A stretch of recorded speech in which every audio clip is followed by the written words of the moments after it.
Hoy nos encontramos en el municipio de Mosquera, muy cerca de la ciudad de Bogotá, nuestra capital. Lo que estamos observando es el avance de obra de la construcción del velódromo de altura que se está realizando en este bello municipio.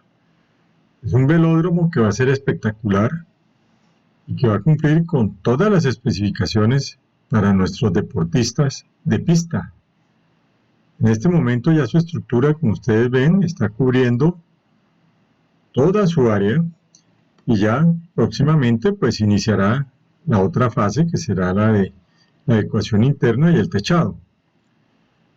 De este bello velódromo que afortunadamente está avanzando, nos vamos a dirigir al nuevo estadio de fútbol de Mosquera. Es un estadio que está casi próximo a inaugurarse.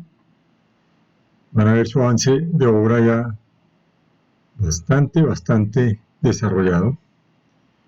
Y es un estadio que, a pesar de que ha tenido algunas críticas porque no cuenta con toda su tribuna, pues por lo menos creo que tiene un buen escenario y tiene unas buenas instalaciones para todo el público de esta población.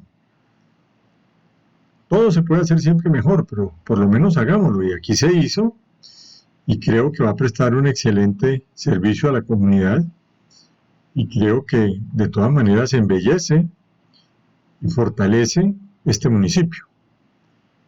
Mosquera, pues, es un municipio que todos los que vivimos cerca de él, en la ciudad de Bogotá o en otras poblaciones, sabemos de su tremendo desarrollo que ha tenido, al igual que poblaciones como Madrid y Facatativá en este sector de la sabana de Bogotá.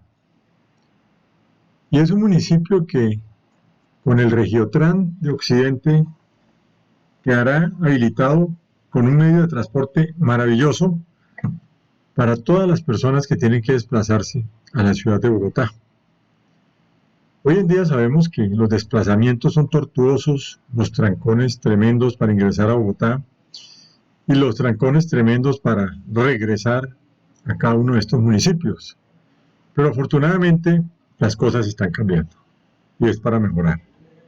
Ahora más adelante veremos también el Club Cerrezuela.